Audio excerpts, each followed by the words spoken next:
भारतीय मूल की अमेरिकी एस्ट्रोनॉट सुनीता विलियम्स, जिनके नाम सबसे ज्यादा स्पेस वॉक्स करने वाली महिला का रिकॉर्ड दर्ज है और साथ ही सबसे ज्यादा समय तक स्पेस वॉक करने वाली महिला भी सुनीता विलियम्स हैं।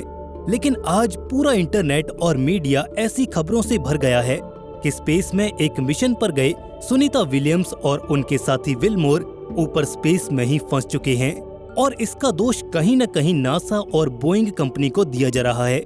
तो आखिर क्या है सच्चाई? क्या सुनीता विलियम्स सच में अंतरिक्ष में फंस चुकी हैं? और क्या था वो मिशन जिसके तहत वो अंतरिक्ष में गई थी? क्या यहाँ पर कोई बड़ी चूक हुई है? जानेंगे आज के इस वीडियो में। सबसे पहले हमें इस मिशन को समझना होगा। सुनीता विलियम्स और उनके साथी विलमोर का ये मिशन एक क्रूड टेस्ट फ्लाइट मिशन था, जिसमें उन्हें बोइंग द्वारा बनाए गए स्टार लाइनर नाम के एक स्पेस कैप्सूल में बैठकर इंटरनेशनल स्पेस स्टेशन पर जाना था। बेसिकली ये एक टेस्ट फ्लाइट थी जो कि रियल एनवायरनमेंट में रियल पेलोड के साथ होने वाली थी। स्टार लाइनर को ISS के हार्मनी मॉड्यूल के साथ डॉक किया जाना था और स्पेस स्टेशन पर क्रू को 8 दिनों तक स्टे करना था।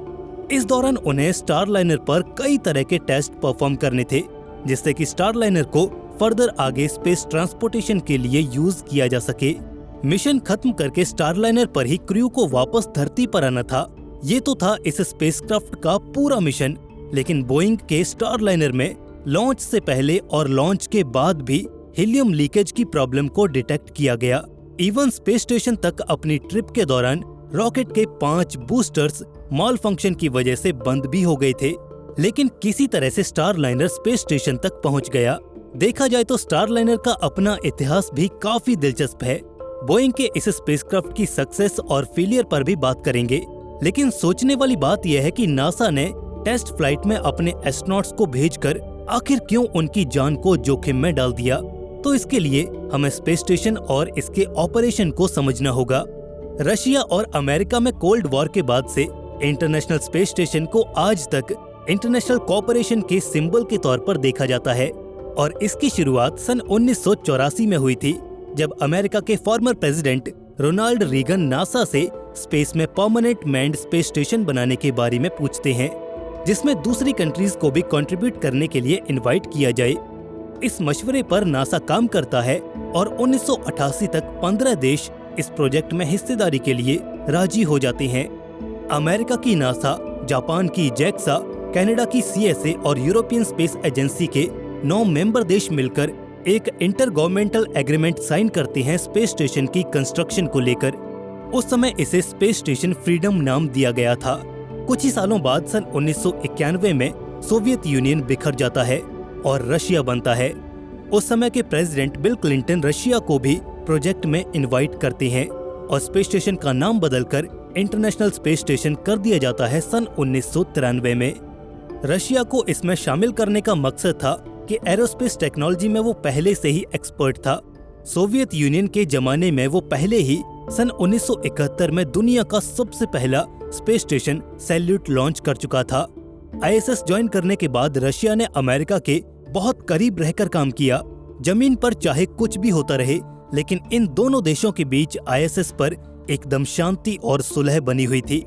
ISS इन दोनों के लिए पीस और यूनिटी का एक सिंबल बन गया था। ISS एग्रीमेंट में कहा गया है कि जो भी देश इसमें हिस्सा लेंगे उन्हें ISS को फाइनेंशियली भी सपोर्ट करना होगा और यही वजह है कि USA और रशिया ने ISS का एक बड़ा शेयर कैप्चर किया हुआ है। स्पेस स्टेशन के हैबिटेबल मॉड्यूल्स, जहां पर एस्ट्रोनॉट्स काम करते और रहते हैं, वो एरियाज ये दोनों देश जॉइंटली ओन करते हैं और दोनों ही सेगमेंट्स आपस में जुड़े हुए हैं। स्पेस स्टेशन का डिजाइन कुछ इस तरह से बनाया गया है कि सभी देशों के बीच आपसी कोऑपरेशन को बढ़ाया जा सके। जैसे कि रशियन ऑर्बिटल सेगमेंट पूरे स्पेस स्टेशन की गाइडेंस, नेविगेशन और कंट्रोल को मैनेज करता है, वहीं US सेगमेंट पूरे स्पेस स्टेशन को इलेक्ट्रिसिटी प्रोवाइड करता है। दोनों ही सेगमेंट एक दूसरे के बिना नहीं चल सकते। साल 2011 से पहले तक स्पेस स्टेशन पर जाने के लिए अमेरिका अपने स्पेस शटल का यूज किया करता था।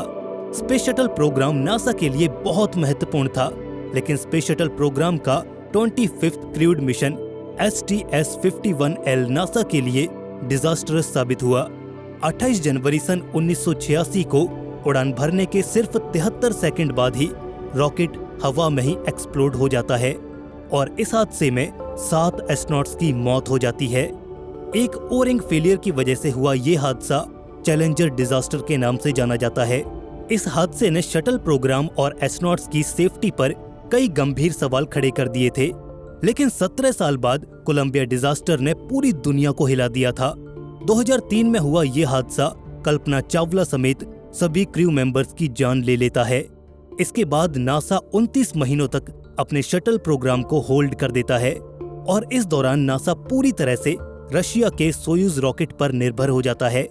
इसके साथ ही प्रेसिडेंट जॉर्ज बुश 2004 में अनाउंस करते हैं कि शटल प्रोग्राम को 2010 तक बंद कर दिया जाएगा और चांद पर जाने के प्लान पर काम किया जाएगा। To gain a new foothold on the moon and to prepare for new journeys to the worlds beyond our own. लेकिन ओबामा सन 2010 में बुश के मून प्रोग्राम को कैंसिल कर देते हैं और शटल प्रोग्राम 2011 में रिटायर हो जाता है। पर इस समय तक नासा के पास अपने अंतरिक्ष यात्रियों को ISS या स्पेस में लेकर जाने के लिए कोई भी स्पेसक्राफ्ट नहीं था। यहाँ तक कि सन 2017 तक भी नासा शटल का रिप्लेसमेंट नहीं खोज पाया था और अब तक नासा रशिया के सोयूज पर ही निर्भर था। रशिया ने सोयूज की एक वन वे ट्रिप की सीट नासा को $21 मिलियन से लेकर $90 मिलियन में बेची। देखा जाए तो सन 2006 से नासा ने कुल 71 सीट्स खरीदी और लगभग $4 बिलियन रशिया की रॉसकॉस्मोस को पे किए। $4 बिलियन अपने आप में एक बहुत बड़ी रकम है और नासा इसे हमेशा के लिए बदलना चाहता था। नासा सिर्फ इसी की वजह से बदलाव नहीं चाहता था, बल्कि इसके पैरेलल में और भी कई चीजें चल रही थी। फरवरी सन 2004 में रशिया क्रीमिया को इन्वेड कर देता है, जिससे नाखुश होकर अमेरिकी सरकार रशिया पर इकोनॉमिक सैंक्शंस लगा देती है। बदले में रशिया G8 से खुद को अलग कर लेता है। We are imposing sanctions on specific individuals responsible for undermining the sovereignty, territorial integrity and government of Ukraine. अब अमेरिकी टॉप लीडरशिप को ये डर सताने लगा था कि कहीं ये लड़ाई स्पेस तक न चली जाए। रशियन डिप्टी प्राइम मिनिस्टर ने तो ट्वीट करके अमेरिका को धमकी तक दे दी थी कि वो अमेरिकी एस्ट्रोनॉट्स को अपनी सोयूज की फ्यूचर ट्रिप से एक्सक्लूड कर देंगे।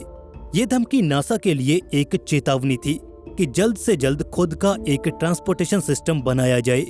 साल 2014 में ही नासा ने अपने कमर्शियल क्रू प्रोग्राम के तहत बोइंग और स्पेसएक्स को स्पेस कैप्सूल बनाने के लिए सिलेक्ट कर लिया था। इस पर डेवलपमेंट शुरू हुई और 2020 में स्पेसएक्स ने ड्रैगन क्रूड मिशन लॉन्च करके अमेरिकी सरजमी से लॉन्च करने का नासा का सपना पूरा कर दिया। वहीं बोइंग ने स्टारलाइनर नाम का स्पेसक्राफ्ट तैयार किया, जिसे सन 2017 में लॉन्च किया जाना था, लेकिन डिलेज के चलते और कोविड पैंडेमिक की वजह से इसका लॉन्च जुलाई सन 2023 तक डिले हो गया। इसी बीच फरवरी सन 2022 में रशिया ने यूक्रेन को भी इन्वेड कर दिया, लेकिन इस बार इसकी चिंगारी स्पेस स्टेशन तक भी पहुंच गई। जुलाई सन 2022 में 3 रशियन कॉस्मोनॉट्स ने लुहांस्क रीजन का फ्लैग दिखाते हुए फोटोज रिलीज की। लुहांस्क रीजन यूक्रेन का पार्ट है, लेकिन कॉस्मोनॉट्स इसे इंडिपेंडेंट दिखा रहे थे और ये एक तरह से पुतिन के यूक्रेन पर इन्वेजन का फेवर कर रहे थे। ये तस्वीर वाकई डिसअपॉइंट करने वाली थी। पुतिन अपने पॉलिटिकल एजेंडाज को प्रमोट करने के लिए रॉसकॉस्मोस, अपने कॉस्मोनॉट्स और सबसे बड़ी बात इंटरनेशनल स्पेस स्टेशन को यूज कर रहे थे। एक जगह जो हमेशा से पीस का सिंबल मानी जाती थी, उसे इमोरल और इलीगल वार को प्रमोट करने के लिए प्लेटफॉर्म के तौर पर यूज नहीं करना चाहिए। नासा और ESA ने अपने सभी रिलेशंस रॉसकॉस्मोस के साथ खत्म कर दिए। रशिया ने भी सन 2024 तक स्पेस स्टेशन छोड़ने के लिए कह दिया था, लेकिन फिर सन 2028 तक अपने इस प्लान को उन्होंने एक्सपेंड कर दिया है। सारे टाइप्स खत्म होने के बाद एस्ट्रोनॉट्स को स्पेस तक ले जाने के लिए नासा को जल्द ही ऑप्शंस चाहिए थे। ड्रैगन सफल रहा, लेकिन बोइंग में अभी भी प्रॉब्लम्स आ रही थी। 1 जून सन 2023 को बोइंग अनाउंस करता है कि पैराशूट हार्नेस और वायरिंग में लगी फ्लेमेबल टेप में प्रॉब्लम्स की वजह से लॉन्च और डिले हो जाएगा। 7 अगस्त सन 2023 को बोइंग अनाउंस करता है कि सितंबर सन 2023 तक फ्लेमेबल टेप और नवंबर तक पैराशूट हार्नेस से जुड़ी प्रॉब्लम्स को ठीक कर लिया जाएगा और फिर लॉन्च की तैयारियां शुरू कर दी जाएंगी। क्रू टेस्ट फ्लाइट को 6 मई सन 2024 को लॉन्च करने के लिए शेड्यूल कर दिया गया, लेकिन उस दिन लॉन्च से महज 2 घंटे पहले ही लॉन्च को कैंसिल कर दिया गया क्योंकि यूएलए के एटलस रॉकेट में ऑक्सीजन वाल्व से जुड़ी कोई प्रॉब्लम आ गई थी। उसी दिन 6 मई को ही लॉन्च अटेम्प्ट के दौरान स्टारलाइनर के सर्विस मॉड्यूल में हीलियम लीकेज को भी खोजा गया। So after testing all 8 of Starliner's helium manifolds, we found the leak was isolated to one flange and one of the spacecraft's 28 RCS thrusters, or reaction control system thrusters, which are used basically to make small adjustments while we're on orbit for the vehicle. इसी वजह से launch को एक बार फिर से delay करना पड़ा। 1 जून सन 2024 को दोबारा से लॉन्च अटेम्प्ट किया गया, लेकिन इस बार लिफ्ट ऑफ से महज 3 मिनट 50 सेकंड पहले ही लॉन्च को रोक दिया गया। प्रॉब्लम हीलियम लीकेज ही थी। 4 दिन बाद 5 जून सन 2024 को भी यही प्रॉब्लम देखने को मिली, लेकिन उसे अनदेखा करके लॉन्च कर दिया गया। लॉन्च एकदम सफल रहा और यही वो स्पेसक्राफ्ट था जिसमें सुनीता विलियम्स और विल मोर स्पेस स्टेशन पर गए हैं। रास्ते में हीलियम लीकेज के अलावा रॉकेट के 28 में से 5 थ्रस्टर्स भी बंद हो गए थे, लेकिन स्पेसक्राफ्ट सफलतापूर्वक स्पेस स्टेशन के हार्मोनी मॉड्यूल से डॉक हो जाता है। अब अपडेट यह है कि सुनीता विलियम्स और विल मोर स्पेस स्टेशन पर हैं। वहां पहले से मौजूद 7 और एस्ट्रोनॉट्स के साथ दोनों क्रू मेंबर्स पूरी तरह से सुरक्षित हैं। वो आउटर स्पेस में कहीं नहीं फंसे हैं, बल्कि एक सुरक्षित स्थान पर हैं, जहां उनके पास रहने, खाने पीने का हर सामान मौजूद है। कम्युनिकेशन और बाकी जरूरत की सारी चीजें पर्याप्त मात्रा में मौजूद हैं। ये मिशन तो सिर्फ 8 दिनों का था। 14 जून को स्टारलाइनर को वापस आना था, लेकिन 14 जून और 26 जून ये 2 डेट्स निकल चुकी हैं। स्टारलाइनर आईएसएस से अनडॉक नहीं हुआ है। फिलहाल अनिश्चित समय के लिए एस्ट्रोनॉट्स के वापस आने के मिशन को टाल दिया गया है, क्योंकि नासा और बोइंग हीलियम लीकेज, थ्रस्टर माल फंक्शन और बाकी हार्डवेयर में आने वाली प्रॉब्लम्स को समझ रहे हैं। नासा पहले ये पक्का कर लेना चाहता है कि री-एंट्री के वक्त कोई अनहोनी घटना न हो जाए। वैसे बोइंग ऑफिशियल्स का कहना है कि स्टारलाइनर अभी भी एस्ट्रोनॉट्स को वापस धरती पर ला सकता है बिना किसी चिंता के, लेकिन फिर भी हम अपना समय ले रहे हैं और ऐसी कोई भी घटना न हो, इसीलिए प्रॉब्लम को समझने का प्रयास किया जा रहा है। बोइंग का कहना है कि लीकेज के बावजूद भी स्पेसक्राफ्ट में अभी भी जरूरत से 10 गुना ज्यादा हीलियम मौजूद है, इसीलिए हीलियम की चिंता नहीं है। लेकिन इंजीनियर्स ये सुनिश्चित करना चाहते हैं कि जब सिस्टम दोबारा से प्रेशराइज होगा तो लीकेज कहीं ज्यादा बड़ा न हो जाए। थ्रस्टर्स को लेकर अपडेट ये है कि 5 बंद पड़े थ्रस्टर्स में से 4 दोबारा से शुरू हो चुके हैं, लेकिन उनके पावर लेवल्स एक्सपेक्टेड से काफी कम है। लेकिन अनडॉकिंग और री-एंट्री के लिए ये काफी है।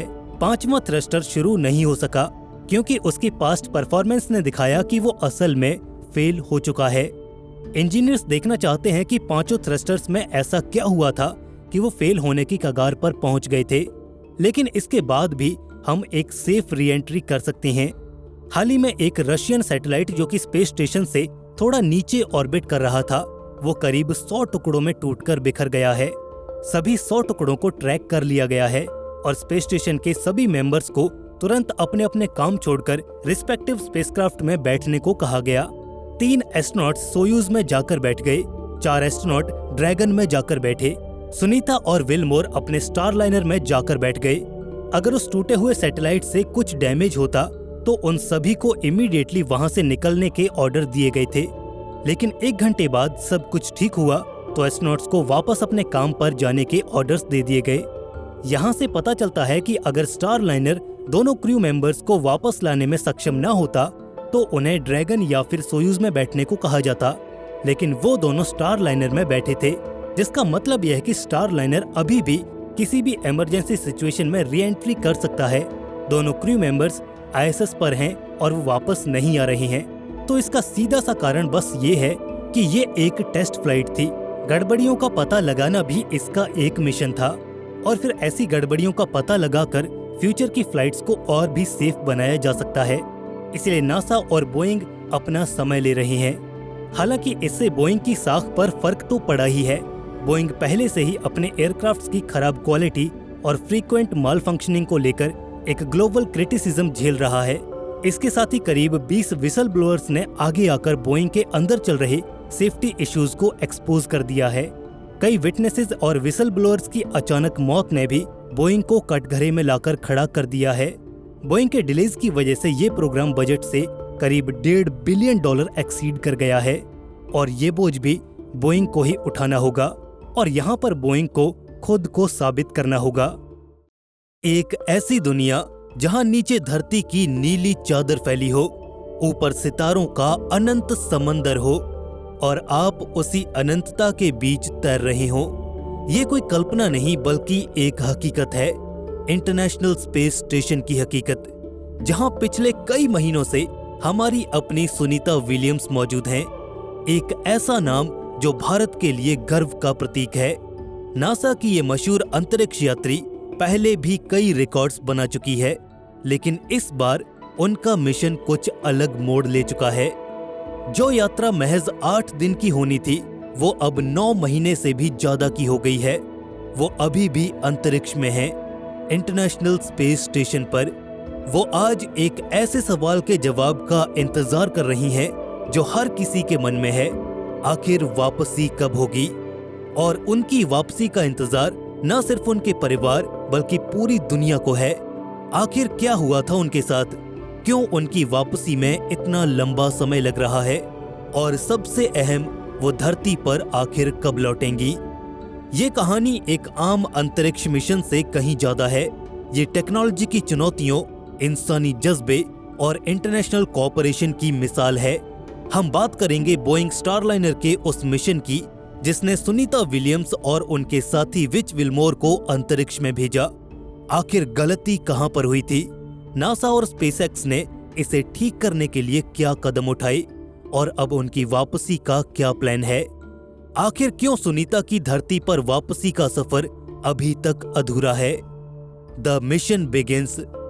5 जून सन 2024 को इस मिशन की शुरुआत हुई जब सुनीता विलियम्स और उनके साथी विच विलमोर ने फ्लोरिडा के केप कैनावरल से एक ऐतिहासिक उड़ान भरी। ये उड़ान थी बोइंग स्टारलाइनर स्पेसक्राफ्ट की, जिसे नासा ने अपने क्रू टेस्ट फ्लाइट के लिए तैयार किया था। मकसद साफ था, स्टारलाइनर को इंटरनेशनल स्पेस स्टेशन यानी कि ISS तक लेकर जाना, वहां कुछ टेस्ट करना और फिर 8 से 10 दिन में धरती पर वापस लौट आना। लेकिन ये प्लान उतना आसान साबित नहीं हुआ।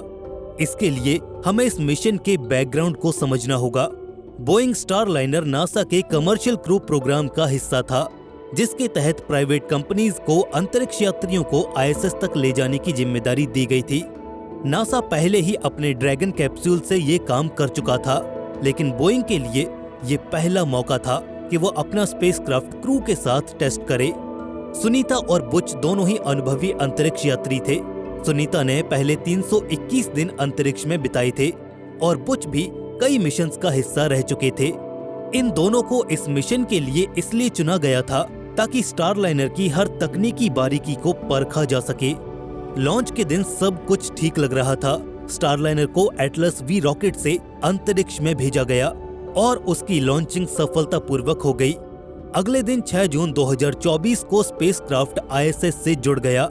वो अपने आप में एक बड़ी कामयाबी थी, क्योंकि इससे पहले स्टारलाइनर के बिना क्रू वाले टेस्ट में कई दिक्कतें सामने आई थीं।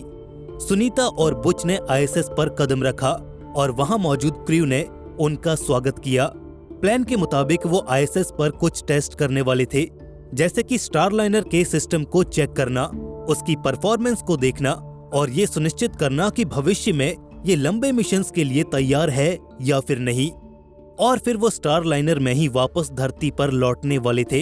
लेकिन यहीं से कहानी पटरी से उतरना शुरू हो गई। लॉन्च और डॉकिंग के बाद सब कुछ सही चल रहा था, लेकिन जैसे ही स्टारलाइनर की वापसी की तैयारी शुरू हुई, कुछ ऐसी समस्याएं सामने आई जो किसी ने भी नहीं सोची थी। क्या थी वो समस्याएं और इनका असर सुनीता और बुच के मिशन पर कैसे पड़ा, ये समझने के लिए हमें थोड़ा और गहराई में जाना होगा। ये मिशन जो कुछ दिनों का होना था, अब महीनों तक खिंचने वाला था। तो चलिए इस कहानी को आगे बढ़ाते हैं और देखते हैं कि क्या हुआ जब वापसी का वक्त आया।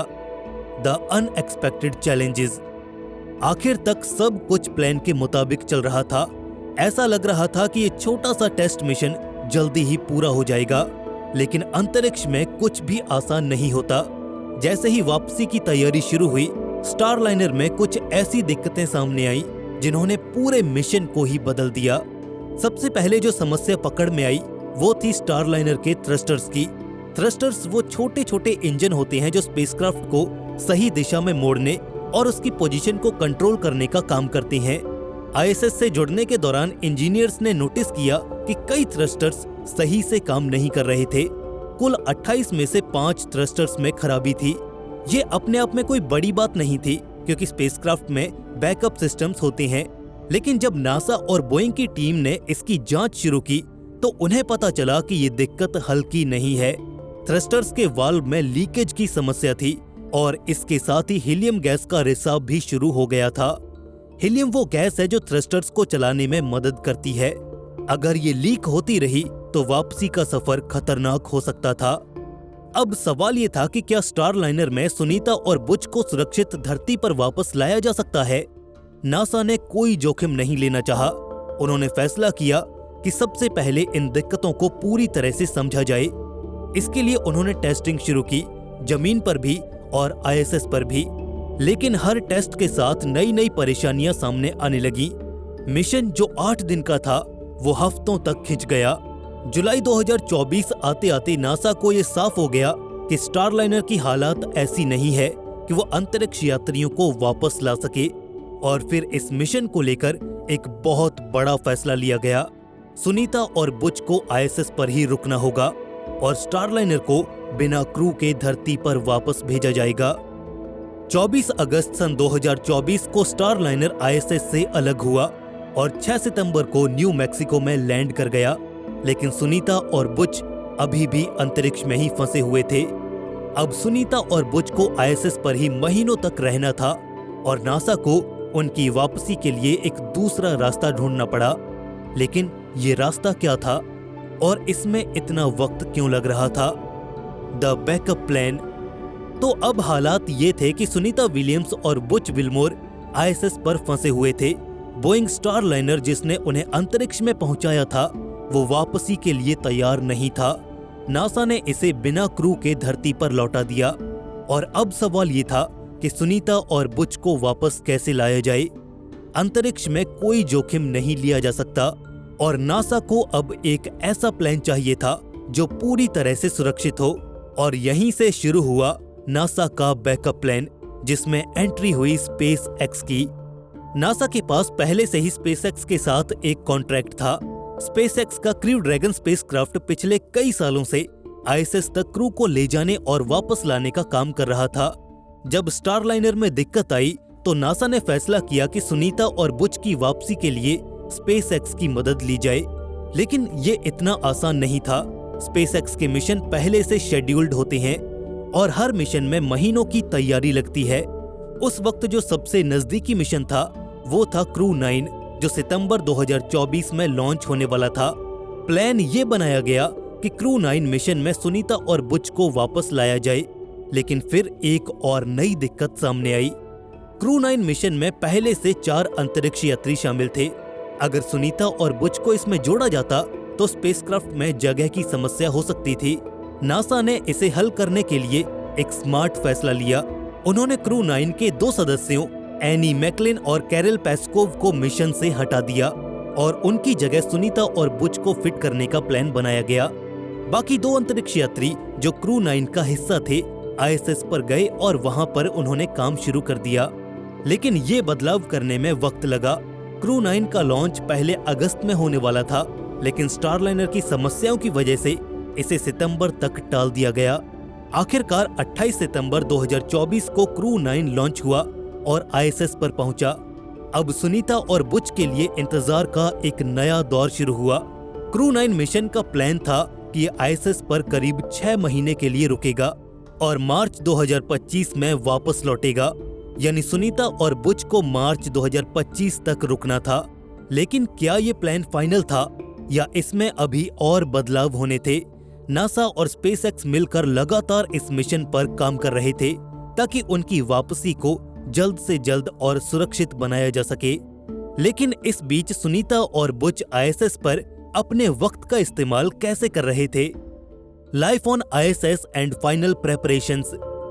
अब तक का सफर सुनीता विलियम्स और बुच विल्मोर के लिए किसी रोलर कोस्टर राइड से कम नहीं था। एक छोटा सा टेस्ट मिशन जो जून 2024 में शुरू हुआ, वो अब मार्च 2025 तक खिंच चुका था। बोइंग स्टारलाइनर की नाकामी के बाद नासा और स्पेसएक्स ने उनकी वापसी के लिए क्रू 9 मिशन को तैयार किया, लेकिन इस लंबे इंतजार में सुनीता और बुच आईएसएस पर रुके हुए थे। सवाल ये है कि इतने महीनों तक वो वहां पर कैसे रहे और उनकी वापसी की तैयारी आखिर कैसे शुरू हुई। आईएसएस पर जिंदगी आसान नहीं होती। ये एक ऐसी जगह है जहां गुरुत्वाकर्षण नहीं है। दिन और रात हर 90 मिनट में बदलते रहते हैं और आपको हर वक्त अपने काम पर फोकस रखना पड़ता है। सुनीता और बुच ने इन हालात में ढलते हुए अपने मिशन को आगे बढ़ाया। वो सिर्फ इंतजार नहीं कर रहे थे, बल्कि आईएसएस पर साइंटिफिक एक्सपेरिमेंट्स में हिस्सा ले रहे थे। सुनीता विलियम्स, जो पहले भी अंतरिक्ष में एक लंबा वक्त बिता चुकी हैं, उन्होंने प्लांट ग्रोथ स्टडीज और माइक्रोबायोलॉजी रिसर्च में अपना योगदान दिया। बुच ने स्पेस स्टेशन के मेंटेनेंस और टेक्निकल टेस्ट में मदद की। दोनों ने मिलकर करीब 200 से ज्यादा घंटे साइंस पर काम किया, जिससे नासा को भविष्य के मिशंस के लिए खूब डेटा मिल गया। ये वक्त उनके लिए फिजिकल और मेंटल दोनों तरह से चैलेंजिंग था। अंतरिक्ष में हड्डियां कमजोर होती हैं, मांसपेशियों पर भी बहुत बुरा असर पड़ता है और इनसे बचने के लिए रोज घंटों तक एक्सरसाइज करनी पड़ती है ताकि शरीर वापसी के लिए तैयार रहे। सुनीता ने अपने अनुभव का फायदा उठाया और खुद को फिट रखा।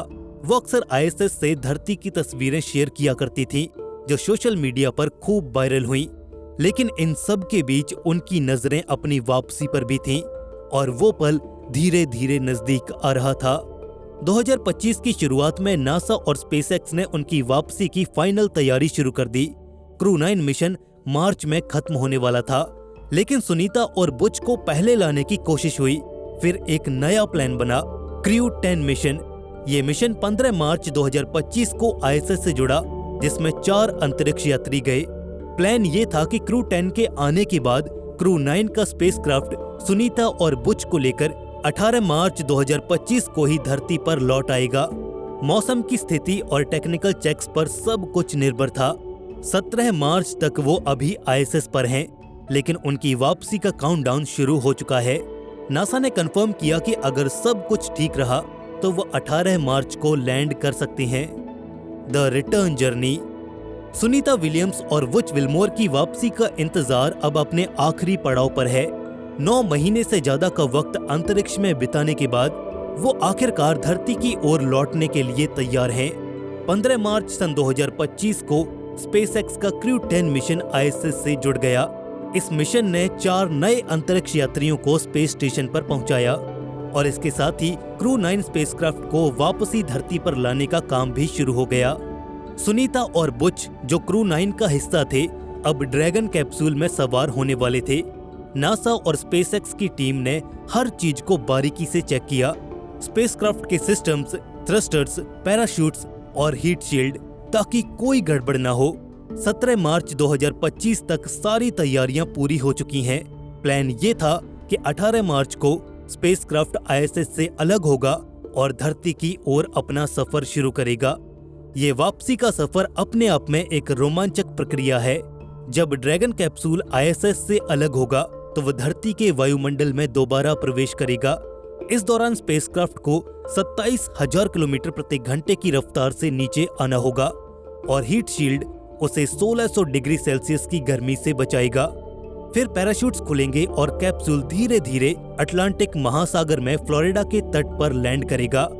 नासा ने अनुमान लगाया कि अगर सब कुछ ठीक रहा तो 18 मार्च की शाम तक सुनीता और बुच धरती पर कदम रख देंगे। मौसम की स्थिति पर भी लगातार नजर रखी जा रही है। अगर कोई भी दिक्कत होती है तो लैंडिंग को तुरंत टाल दिया जाएगा। ये पल सिर्फ सुनीता और बुच के लिए ही नहीं, बल्कि नासा, स्पेसएक्स और पूरी दुनिया के लिए खास है। एक मिशन जो 8 दिन का था, वो 9 महीने से ज्यादा का हो गया। इस दौरान टेक्नोलॉजी की कमियों को ठीक किया गया, बैकअप प्लान्स बनाए गए और अंतरिक्ष यात्रियों की हिम्मत ने हर चुनौती को पार किया। सुनीता की वापसी भारत के लिए भी गर्व का मौका होगी, क्योंकि वो एक बार फिर दिखा रही है कि मेहनत और हौसलों से कोई भी मंजिल दूर नहीं होती। तो अब बस कुछ घंटों का ही इंतजार है, वो पल जब सुनीता और बुच फिर से धरती की मिट्टी को छुएंगे। कंक्लूजन, सुनीता विलियम्स की ये यात्रा हमें बहुत कुछ सिखाती है। ये बताती है कि मुश्किलें कितनी भी बड़ी क्यों न हो, हिम्मत और सही प्लानिंग से हर चुनौती को पार किया जा सकता है। जब स्टारलाइनर ने साथ नहीं दिया तो नासा और स्पेसएक्स ने हार नहीं मानी। उन्होंने नया रास्ता बनाया। सुनीता और बुच ने अंतरिक्ष में रहते हुए अपना काम जारी रखा। ये एक मिसाल है कि टेक्नोलॉजी और इंसानी जज्बे का मेल क्या नहीं कर सकता। सुनीता ने न सिर्फ भारत का नाम रोशन किया, बल्कि दुनिया को दिखाया कि मेहनत और धैर्य से कोई भी मंजिल हासिल की जा सकती है।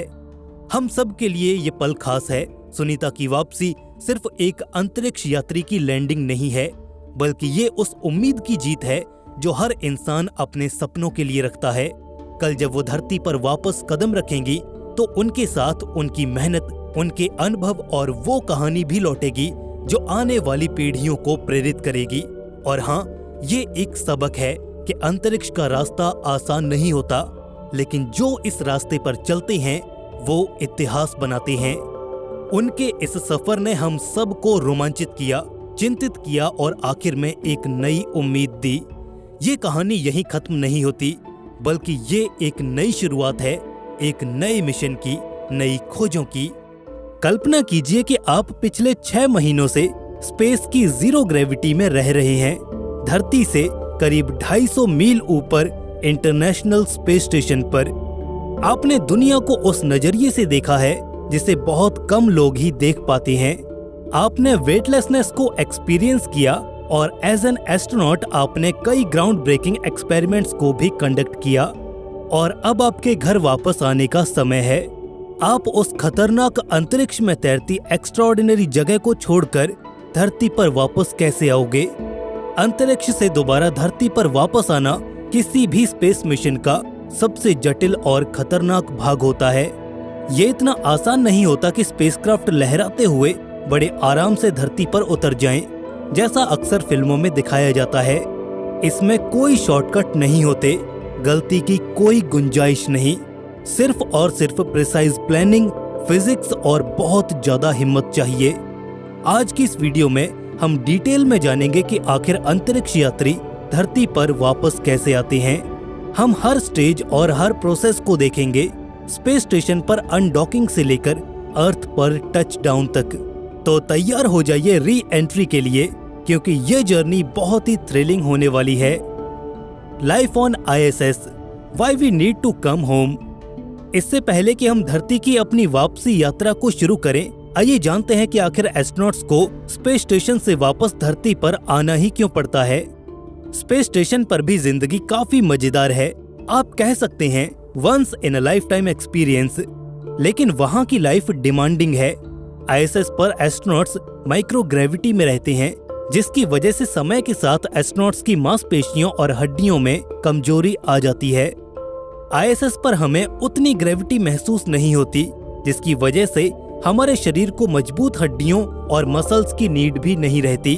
इसका रिजल्ट ये होता है कि बॉडी मसल मास और बोन डेंसिटी को लूज करने लग जाती है। इवन 2 घंटों की एक्सरसाइज के बाद भी बॉडी में अनवांटेड चेंजेस देखने को मिलने लग जाते हैं। फिजिकल हेल्थ के अलावा अपनों से दूर रहने की वजह से मानसिक बदलाव भी आने लग जाते हैं। हम ज्यादा समय तक अपनों से दूर आइसोलेशन में नहीं रह सकते। ये एस्ट्रोनॉट्स की मेंटल हेल्थ के लिए भी सही नहीं है। ISS का अकेलापन, भीड़ भाड़ और दिमाग को थका देने वाला काम एस्ट्रोनॉट्स को तोड़कर रख देता है। उन्हें वाकई में रेस्ट चाहिए होता है ताकि वो हेल्दी रहें और आगे भी काम करते रहें। फिजिकल और मेंटल डिमांड्स के अलावा भी ISS के सिस्टम जैसे कि air filtration, life support system और बाकी इक्विपमेंट्स का ऑपरेशन टाइम भी लिमिटेड ही होता है। भले ही ISS का पूरा एनवायरनमेंट कंट्रोल्ड है, लेकिन फिर भी लगातार मॉनिटरिंग और मेंटेनेंस के लिए रीसप्लाई मिशंस भेजने ही पड़ते हैं। कुछ महीनों बाद ISS पर मौजूद इंस्ट्रूमेंट्स और इंसान दोनों को ब्रेक की जरूरत पड़ती है।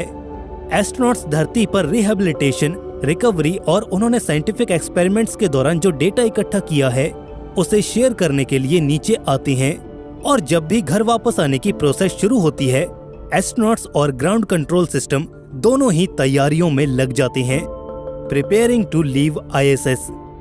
धरती पर वापस आने की यात्रा एस्ट्रोनॉट्स के वापस कैप्सूल में आने से बहुत पहले ही शुरू हो जाती है। ISS को छोड़ने की तैयारियों में हफ्तों की मेहनत लगती है। ह्यूस्टन या फिर मॉस्को में स्थित मिशन कंट्रोल एस्ट्रोनॉट्स के साथ कोऑर्डिनेट करता है ताकि स्पेसक्राफ्ट को ISS से अलग करके वापसी की यात्रा शुरू की जा सके। अभी के समय स्पेस स्टेशन से धरती पर वापस आने के लिए एस्ट्रोनॉट्स या तो सोयूज कैप्सूल का यूज करते हैं जो करीब 1960 से इस्तेमाल किया जा रहा है, और या फिर स्पेसएक्स के नए नवेले क्रू ड्रैगन का इस्तेमाल किया जाता है।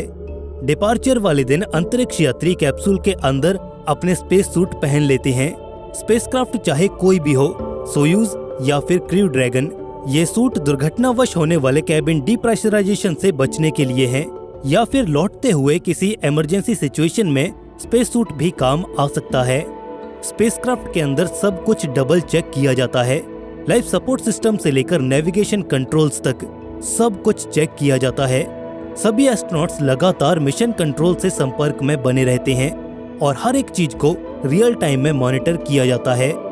जब सभी सिस्टम्स को चेक करने के बाद हरी झंडी दे दी जाती है तो स्पेस स्टेशन से अनडॉकिंग की प्रोसेस को शुरू कर दिया जाता है। असल में अनडॉकिंग बहुत ही स्लो और कंट्रोल्ड प्रोसेस है। इस प्रक्रिया में स्पेसक्राफ्ट खुद को स्प्रिंग्स और थ्रस्टर्स की सहायता से स्पेस स्टेशन से खुद को दूर ढकेलता है। वो कुछ इंच प्रति सेकंड की स्पीड से ISS से दूर जाता है।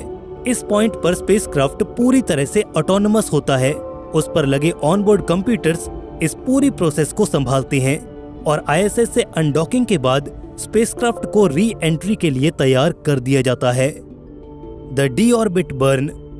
एक बार जब स्पेसक्राफ्ट स्पेस स्टेशन से सेफली दूर पहुंच जाता है तो उसके बाद सबसे बड़ा कदम होता है डीऑर्बिट बर्न परफॉर्म करना। ये मैन्यूवर क्रिटिकल इसलिए है क्योंकि इसी से पता चलता है कि स्पेसक्राफ्ट की री एंट्री कैसी होगी और फाइनली वो कहां पर लैंड करेगा। ये स्पेसक्राफ्ट अभी भी स्पेस में धरती को 17,500 मील प्रति घंटे की स्पीड से ऑर्बिट कर रहा है, और इस स्पीड पर तो कैप्सूल हमेशा के लिए धरती के ऑर्बिट में ही फंसा रहेगा जब तक कि इसकी स्पीड को कम न किया जाए, और यहीं पर डीऑर्बिट बर्न को काम में लिया जाता है। इस मैन्यूवर के दौरान स्पेसक्राफ्ट के ऑनबोर्ड इंजन्स को कुछ मिनट के लिए फायर किया जाता है ताकि स्पेसक्राफ्ट की स्पीड को इतना कम किया जा सके कि उसका ऑर्बिट चेंज हो जाए। लेकिन ये प्रोसेस दो धारी तलवार की तरह है।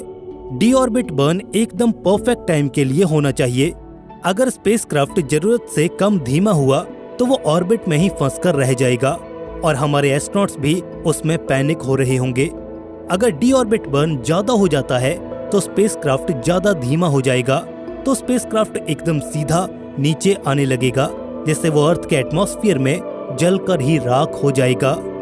ये डीऑर्बिट बर्न नॉर्मली 4 से 5 मिनट तक का होता है, जिससे स्पेसक्राफ्ट धीमा होकर अर्थ के अपर एटमॉस्फेयर तक आ जाता है। इसके बाद इंजन फायर को बंद कर दिया जाता है ताकि स्पेसक्राफ्ट धरती की तरफ फ्री फॉल की कंडीशन में आ जाए। एस्ट्रोनॉट्स जो इस कैप्सूल में बैठकर घर आ रहे हैं वो अभी भी बहुत ज्यादा स्पीड, करीब 10,000 मील प्रति घंटे की गति से ट्रेवल कर रहे होते हैं। डीऑर्बिट बर्न के दौरान उन्हें एहसास होता है कि ग्रेविटी वापस आ गई है, लेकिन री एंट्री के दौरान वो फ्री फॉल में होते हैं। अर्थ के एटमॉस्फेयर से आते हुए वो बहुत ही ज्यादा हीट और प्रेशर को झेल रहे होते हैं। री एंट्री को अक्सर इस पूरी प्रोसेस का सबसे खतरनाक पार्ट बताया जाता है। इसे प्रिसाइजली अचीव करने के लिए फिजिक्स, इंजीनियरिंग और इंसानी बहादुरी का एक परफेक्ट बैलेंस चाहिए। एक बार जब स्पेसक्राफ्ट नीचे आने लग जाता है तो कैप्सूल और क्रू दोनों ही एटमॉस्फेयर की ताकत का सामना करते हैं। इस पॉइंट पर स्पेसक्राफ्ट 17,500 मील प्रति घंटे की स्पीड से चल रहा होता है और वो नीचे जाने के लिए धरती के वातावरण की मोटी लेयर्स में गोते लगा देता है। स्पेसक्राफ्ट और एयर मॉलिक्यूल्स के बीच फ्रिक्शन से एनॉर्मस हीट जनरेट होती है, तकरीबन 3000 डिग्री फ़ारेनहाइट तक। ये गर्मी इतनी ज्यादा है कि अगर स्पेसक्राफ्ट पर हीट शील्ड न लगी हो तो स्पेसक्राफ्ट किसी मोमबत्ती की तरह पिघल जाए। लेकिन यहाँ पर हीट इकलौता चैलेंज नहीं है। जैसे ही स्पेसक्राफ्ट अपर एटमॉस्फेयर से होता हुआ नीचे आना शुरू करता है, उस समय एस्ट्रोनॉट्स को मैसिव जी फोर्स का सामना करना पड़ता है और कभी-कभी ये हमारी नॉर्मल फोर्स ऑफ ग्रेविटी से 5 गुना तक ज्यादा होती है। इमेजिन करके देखिए कि अगर अचानक ही आपकी बॉडी 5 गुना ज्यादा भारी हो जाए और आप एटमॉस्फेयर से गिरते हुए आग की लपटों के बीच घिरे हुए हों। स्पेसक्राफ्ट और एटमॉस्फेयर में होने वाले फ्रिक्शन की वजह से एक और बड़ी दिक्कत का सामना करना पड़ता है और वो है प्लाज्मा ब्लैकआउट। जब स्पेसक्राफ्ट एटमॉस्फेयर को चीरता हुआ धरती की ओर आता है तो कैप्सूल के अराउंड सुपर हीटेड प्लाज्मा की लेयर्स बन जाती हैं जो कि रेडियो सिग्नल्स को ब्लॉक कर देती हैं। इस दहशत भरे आखिरी समय में एस्ट्रोनॉट्स और मिशन कंट्रोल का संपर्क टूट जाता है और इस पीरियड के दौरान दोनों ही साइड्स को स्पेसक्राफ्ट के ऑनबोर्ड सिस्टम पर भरोसा करना पड़ता है। इसके लिए री एंट्री से पहले ही बड़े ही केयरफुल तरीके से प्लानिंग कर ली जाती है। री एंट्री करते हुए एक और सबसे क्रिटिकल चीज एंगल ऑफ री एंट्री होता है। अगर स्पेसक्राफ्ट सीधा धरती की सतह की ओर वातावरण में घुसने की कोशिश करता है तो वो फ्रिक्शन से ही जलकर खाक हो जाएगा, लेकिन एंगल अगर बहुत कम हुआ तो उसे एटमॉस्फेयर किसी सॉलिड सरफेस की तरह एक्ट करके दोबारा स्पेस में ही उछाल देगा, जैसे कि अक्सर पत्थर पानी में फेंकने पर उछल जाते हैं। इसीलिए इस दौरान भी पूरे स्पेसक्राफ्ट को ऑटो पायलट पर ही नेविगेट करना पड़ता है ताकि एक सही एंगल ऑफ री एंट्री को अचीव किया जा सके। जैसे जैसे स्पेस कैप्सूल एटमॉस्फेयर से होते हुए नीचे आता है, एटमॉस्फेयर के ड्रैग की वजह से इसकी स्पीड कम होने लग जाती है। जब ये एटमॉस्फेयर के नीचे की लेयर्स तक पहुंचता है तब इसकी स्पीड तो और भी ज्यादा कम हो जाती है, लेकिन वो स्पीड इतनी भी कम नहीं होती कि कैप्सूल को सीधा धरती से टकराने दिया जाए और यहाँ पर पैराशूट्स हमारे काम आते हैं। Parachute deployment and final descent. Reentry की इंटेंस हीट और जी फोर्स को सरवाइव करने के बाद स्पेसक्राफ्ट एक क्रिटिकल फेज में एंटर करता है, पैराशूट डिप्लॉयमेंट। धरती से करीब 1800 फीट ऊपर पैराशूट में लगे हुए सेंसर्स पहले पैराशूट को डिप्लॉय कर देते हैं।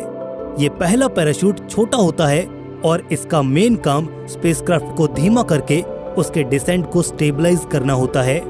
जब ये अपना काम कर देता है तो स्पेसक्राफ्ट के मेन और बड़े पैराशूट को डिप्लॉय कर दिया जाता है, जो स्पेसक्राफ्ट की स्पीड को बहुत ही कम कर देते हैं, करीब 15 से 20 मील प्रति घंटा। एस्ट्रोनॉट्स को अगर देखा जाए तो उनके लिए जर्नी का ये फेज काफी शांत रहता है। उन्हें पैराशूट डिप्लॉयमेंट और स्पेस कैप्सूल के धीरे धीरे नीचे आने का एहसास होता है। हालांकि डिसेंट अभी खत्म नहीं हुआ है। यहाँ तक की जर्नी हर एक स्पेस कैप्सूल की एक जैसी ही होती है, लेकिन इसके बाद रास्ते बदल जाते हैं। उदाहरण के लिए अगर आप सोयूज कैप्सूल में हैं तो टच डाउन से पहले रेट्रो रॉकेट्स को फायर किया जाता है ताकि स्पेस कैप्सूल की इम्पैक्ट स्पीड को और भी कम किया जा सके। स्पेसक्राफ्ट के ग्राउंड को हिट करने से जस्ट पहले ये छोटे छोटे रॉकेट्स एक आखिरी थ्रस्ट से रॉकेट को इतना स्लो डाउन कर देते हैं ताकि स्पेस कैप्सूल सुरक्षित रूप से लैंड कर जाए। अगर ये थ्रस्टर्स ना होते तो टच डाउन कहीं ज्यादा भयंकर होता। टच डाउन से पहले कैप्सूल की स्पीड काफी ज्यादा कम हो जाती है, इसीलिए एस्ट्रोनॉट्स को ज्यादा इंजरीज वगैरह नहीं होती। वहीं अगर आप क्रू ड्रैगन स्पेसक्राफ्ट से धरती पर लैंड करने वाले हैं तो ये स्पेसक्राफ्ट समुद्र में धीरे से स्प्लैश डाउन करता है। जैसे ये समुद्र में गिरता है वहाँ पर रिकवरी टीम्स पहले से ही मौजूद होती हैं। वो पहले मेडिकल चेकअप्स करती हैं और फिर एस्ट्रोनॉट्स को आगे की प्रोसेस के लिए भेज दिया जाता है। Landing and recovery. फाइनली जब स्पेसक्राफ्ट लैंड हो चुका है या तो सॉलिड ग्राउंड पर और या फिर समुद्र के पानी में, महीनों स्पेस में रहने के बाद एस्ट्रोनॉट्स अब ऑफिशियली धरती पर आ चुके हैं, लेकिन लैंडिंग तो बस रिकवरी मिशन की शुरुआत भर है। सोयूज लैंडिंग के दौरान एस्ट्रोनॉट्स कजाकिस्तान के रिमोट एरियाज में टच डाउन करते हैं। लैंडिंग साइट पर तुरंत ही हेलीकॉप्टर्स रवाना कर दिए जाते हैं। रिकवरी टीम्स हैच को ओपन करने और एस्ट्रोनॉट्स को कैप्सूल से बाहर निकालने में देरी नहीं लगाती। महीनों जीरो ग्रेविटी में रहने के बाद एस्ट्रोनॉट्स का शरीर कमजोर हो चुका है। शरीर को जीरो ग्रेविटी की आदत हो चुकी है, लेकिन अचानक से धरती पर वापस आकर ग्रेविटी को एक्सपीरियंस करना, उनके शरीर के लिए इस नए माहौल में ढलना बहुत ज्यादा मुश्किल हो जाता है। एस्ट्रोनॉट्स का अपनी बॉडी पर कंट्रोल करना मुश्किल हो जाता है और वो खुद को बैलेंस नहीं कर पाते। इसलिए रिकवरी टीम्स उन्हें चलने फिरने में हेल्प करती हैं। स्पेसएक्स क्रू ड्रैगन के केस में कैप्सूल समुद्र के पानी में आकर गिरता है, जहां रिकवरी टीम्स पहले से ही शिप में इंतजार कर रही होती हैं। बोट्स को स्पेस कैप्सूल को रिट्रीव करने के लिए भेज दिया जाता है। इसके बाद केयरफुली एस्ट्रोनॉट्स को स्पेस कैप्सूल से निकालकर रिकवरी वेसल पर लाया जाता है और इसके बाद सोयूज लैंडिंग की तरह ही मेडिकल टीम्स इनकी जांच करती हैं और इन्हें अर्थ के एनवायरनमेंट में ढालने के लिए कई प्रोसीजर्स किए जाते हैं। दोनों ही केसेस में एस्ट्रोनॉट्स को कई मेडिकल एवोल्यूशन से होकर गुजरना पड़ता है ताकि ये सुनिश्चित किया जा सके कि उनकी सेहत सही है या नहीं। स्पेस में रहने की वजह से उनके शरीर में जो भी बदलाव हुए उनसे रिकवर करने में उन्हें हफ्तों या फिर महीनों भी लग जाते हैं। उनकी मसल्स और बोन्स दोबारा मजबूत होने लगते हैं। उन्हें अक्सर चलने फिरने में दिक्कत आती है, लेकिन समय के साथ सब नॉर्मल होने लग जाता है। एस्ट्रोनॉट्स के लिए धरती पर वापस आना खट्टा मीठा सा अनुभव होता है। उन्होंने एक सफल मिशन पूरा किया। वो अपने घर वापस अपने परिवार के पास आ गए हैं, लेकिन कहीं न कहीं वो उस एक्स्ट्राऑर्डिनरी एक्सपीरियंस को पीछे छोड़ आए हैं जो उन्होंने अंतरिक्ष में रहकर अनुभव किया था। Really, that the feeling is just adrenaline. I mean, it's just like you have survived this incredibly crazy 15 minutes of fire and parachute, and you're flipping around and smashing into the ground at a high rate of speed, and you're alive. And I wanted to talk to my wife and my parents, and I just wanted to celebrate life. स्याह अंधकार में डूबे अंतरिक्ष की वो अनंत शांति, जहां सितारों के अलावा कुछ भी दिखाई नहीं देता।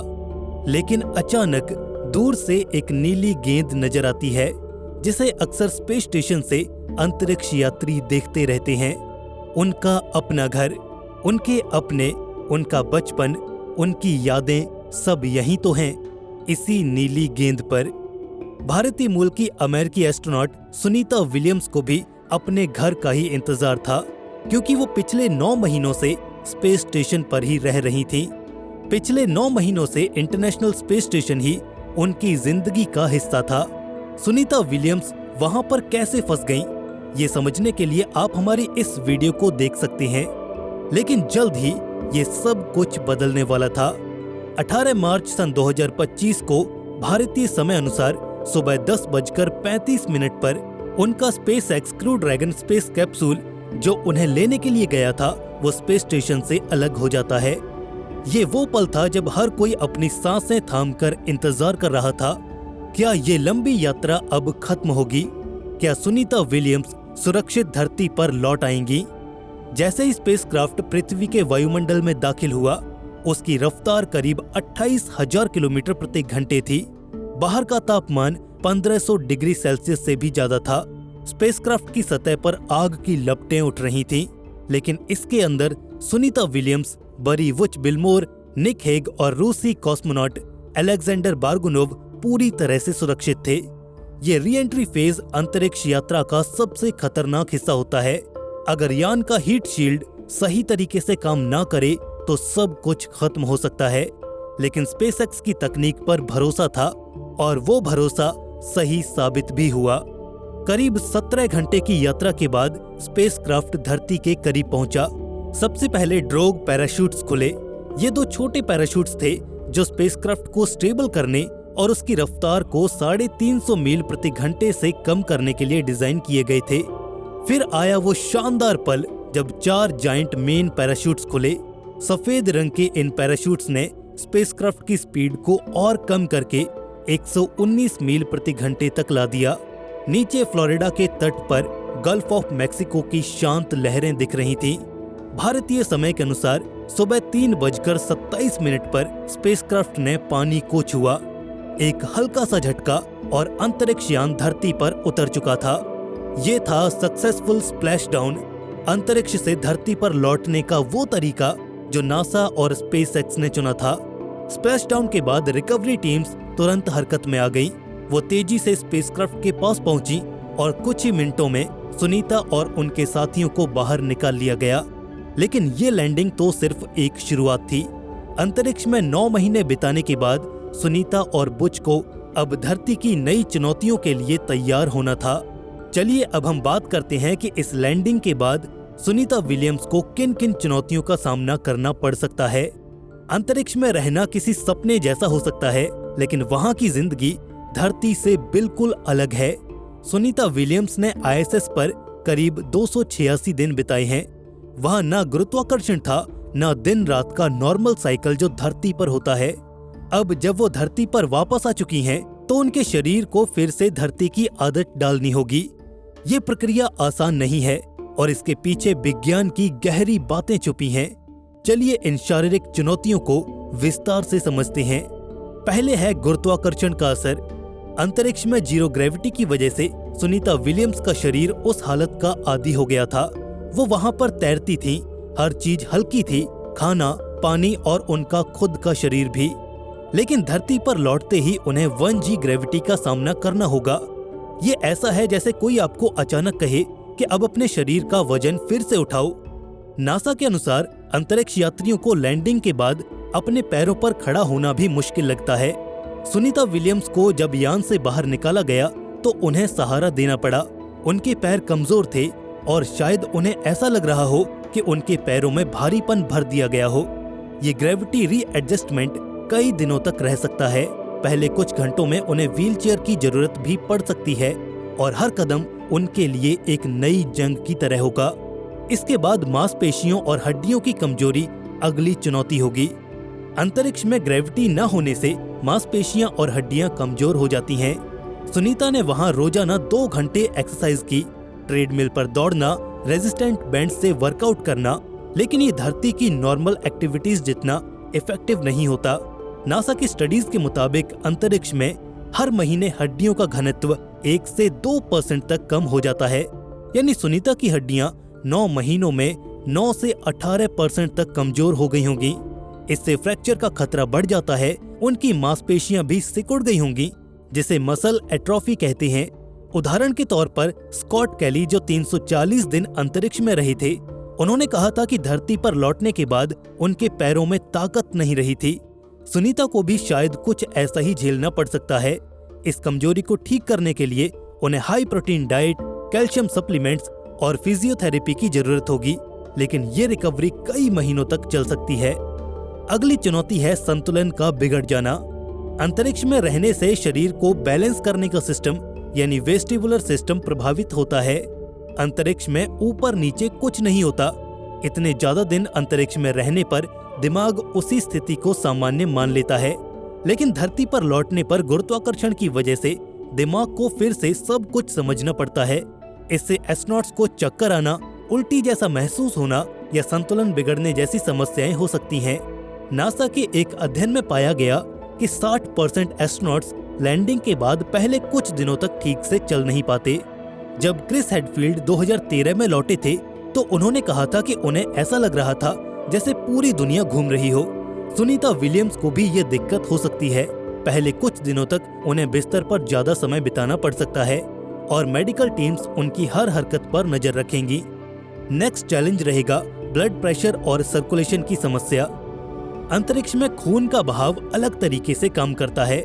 वहाँ गुरुत्वाकर्षण न होने से खून नीचे की ओर नहीं खींचता, बल्कि सिर और ऊपरी शरीर की ओर ज्यादा रहता है। इससे अंतरिक्ष यात्रियों का चेहरा थोड़ा फूला हुआ दिखता है, लेकिन धरती पर लौटने पर खून फिर से पैरों की ओर आता है, जिससे ब्लड प्रेशर कम हो सकता है। इसे ऑर्थोस्टैटिक हाइपोटेंशन कहते हैं। सुनीता विलियम्स को खड़े होने पर चक्कर आना या बेहोशी जैसा महसूस हो सकता है। नासा इस समस्या से निपटने के लिए लैंडिंग से पहले अंतरिक्ष यात्रियों को नमक और पानी का मिक्सचर पिलाता है ताकि खून का वॉल्यूम बढ़ सके, लेकिन फिर भी पहले कुछ दिनों तक उन्हें सावधानी बरतनी होगी। अगर वो अचानक खड़ी होंगी तो गिरने का खतरा भी रहेगा।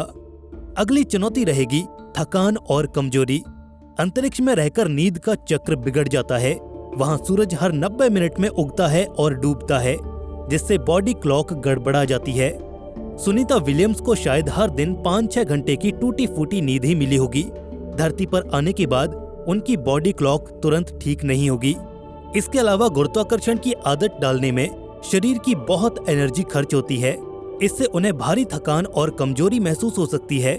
सुनीता को अपने पसंदीदा काम जैसे अपने लैब्राडोर कुत्तों के साथ टहलना या स्विमिंग अपने पुराने रूटीन में लौटने में हफ्तों लग सकते हैं। शारीरिक मुसीबतों के साथ साथ सुनीता विलियम्स को मानसिक और भावनात्मक चुनौतियों का भी सामना करना पड़ सकता है। अंतरिक्ष में रहना दिमाग के लिए भी एक बड़ा बदलाव है। वहाँ की जिंदगी धरती से एकदम अलग होती है कि वहाँ से वापस लौटने पर इंसान को खुद को फिर से ढालना पड़ता है। चलिए इन पहलुओं को भी जरा गहराई में समझते हैं। अकेले रहने का असर। सुनीता विलियम्स स्पेस स्टेशन पर अपने कुछ साथियों के साथ थीं, लेकिन वो धरती से लाखों किलोमीटर दूर थीं। परिवार, दोस्त और सामान्य जिंदगी से कटे होने का असर उनके दिमाग पर पड़ा होगा। वहां पर वो हर दिन पृथ्वी को देखती थीं, लेकिन उसे छू नहीं सकती थीं। वापस आने पर उन्हें फिर से लोगों के बीच ढलना होगा। इसे री एंट्री शॉक कहते हैं। भीड़, शोर और रोजमर्रा की भागदौड़ उनके लिए अजीब लग सकती है। उदाहरण के तौर पर टिम पीक ने कहा था कि धरती पर लौटने के बाद उन्हें लोगों की आवाजें सहन करना मुश्किल हो रहा था। हालांकि सबका शरीर अलग तरीके से काम करता है, लेकिन शायद सुनीता विलियम्स को भी कुछ ऐसा ही महसूस हो सकता है। Post mission depression. अंतरिक्ष में रहना और मिशन पूरा करना सुनीता विलियम्स का सबसे बड़ा सपना था, लेकिन जब ये सब खत्म हो जाता है तो एक खालीपन सा महसूस होने लगता है। उन्हें ऐसा लग सकता है कि अब आगे क्या। इसे पोस्ट मिशन डिप्रेशन कहते हैं। नासा के मनोवैज्ञानिक इस बात को समझते हैं और उन्हें काउंसलिंग भी देते हैं, लेकिन ये हर किसी के लिए अलग होता है। सुनीता विलियम्स को अपनी पुरानी जिंदगी में लौटने और नई प्रेरणा ढूंढने में वक्त लग सकता है। स्लीप डिसऑर्डर्स की समस्याएं भी तंग कर सकती हैं। हमें पता है कि अंतरिक्ष में रहकर नींद का पैटर्न पूरी तरह से बिगड़ जाता है। वहाँ हर 90 मिनट में सूरज उगता है, डूबता है, जिससे पूरी तरह से एस्ट्रोनॉट्स की बॉडी क्लॉक गड़बड़ा जाती है। धरती पर आने के बाद सुनीता विलियम्स की नींद तुरंत ठीक नहीं होगी। उन्हें रात में नींद न आना, दिन में थकान होना या जेट लैग जैसी फीलिंग हो सकती है। ये उनके मानसिक तनाव को और बढ़ा सकती है। परिवार और समाज से फिर से जुड़ना। 9 महीने बाद अपने परिवार से मिलना सुनीता के लिए खुशी की बात होगी, लेकिन ये आसान नहीं होगा। उनके अनुभव इतने अनोखे हैं कि शायद वो उन्हें किसी से बांट ना पाएं। इससे उन्हें अकेलापन महसूस हो सकता है। उन्होंने जो भी एक्सपीरियंस किया, शायद उस चीज को कोई समझ ही न पाए। ये चीज उन्हें खुद में किसी एलियन जैसा महसूस करवा सकती है। लंबे समय की चुनौतियां और रिकवरी। सुनीता विलियम्स का गल्फ ऑफ मेक्सिको में स्प्लैश डाउन होना एक बड़ी उपलब्धि थी, लेकिन ये उनकी यात्रा का अंत नहीं था। अंतरिक्ष से धरती पर लौटने की मुसीबतें कुछ दिनों या हफ्तों तक सीमित नहीं रहती। कुछ प्रभाव इतने गहरे होते हैं कि वो महीनों बल्कि सालों तक असर डालते हैं।